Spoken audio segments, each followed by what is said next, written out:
কোরবানির ঈদকে সামনে রেখে প্রায় সব ধরনের মশলার দাম বেড়েছে রাজধানীর বাজারে। এক মাসের ব্যবধানে জিরার কেজিতে 50 টাকা, লবঙ্গ 50 থেকে 100 ও এলাচের কেজিতে 300 টাকা বেড়েছে।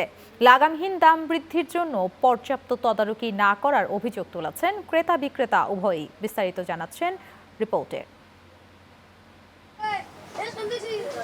ঈদকে সামনে রেখে প্রতি বছরের মতো এবারও বাড়তি চাহিদার সুযোগ নিয়ে কিছু অসাধু ব্যবসায়ী অতিরিক্ত মুনাফার চেষ্টা করছে বলে অভিযোগ উঠেছে, যার ফলে তেলের সিন্ডিকেট শেষ হতে না হতেই অস্থির হয়ে উঠেছে মশলার বাজার। মাসখানেক আগে জিরার কেজি ছিল 500 থেকে 600 টাকা, যা এখন বিক্রি হচ্ছে 550 থেকে 650 টাকা দরে। একই সঙ্গে লবঙ্গের দাম 1300 থেকে বেড়ে 1400 ও 500-তে দাঁড়িয়েছে।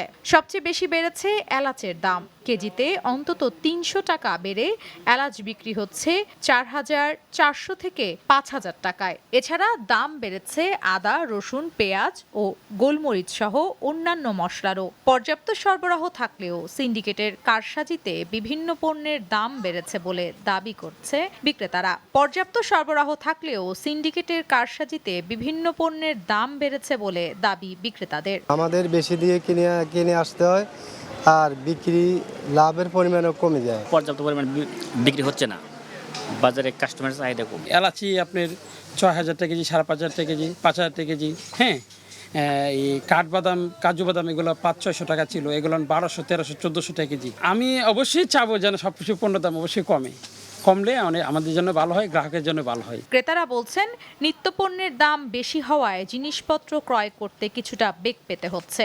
টাকাটা নিয়ে আসে ঠিকই, ব্যাগের নিচেই পড়ে থাকে জিনিস। 1000 টাকার জিনিসটা আগে মানুষ অনেক কিছু নিয়ে ঘরে যেতে পারতো, কিন্তু এখন যেতে পারে না। সাধারণ মানুষের জন্য একটু সমস্যাই, কেনাকাটা করতে গেলে এগুলো তো সমস্যা। সব কিছুর দাম হয়তো বেশি, ইনকাম কম, খরচ বেশি, অনেক সাধারণ মানুষ চলতে অনেক কষ্ট হয়। ঈদ ঘিরে প্রতি বছর দেশের বাজারে মশলার চাহিদা বাড়ে 30 থেকে 35%। নামিরা আহমেদ, চ্যানেল 9, ঢাকা।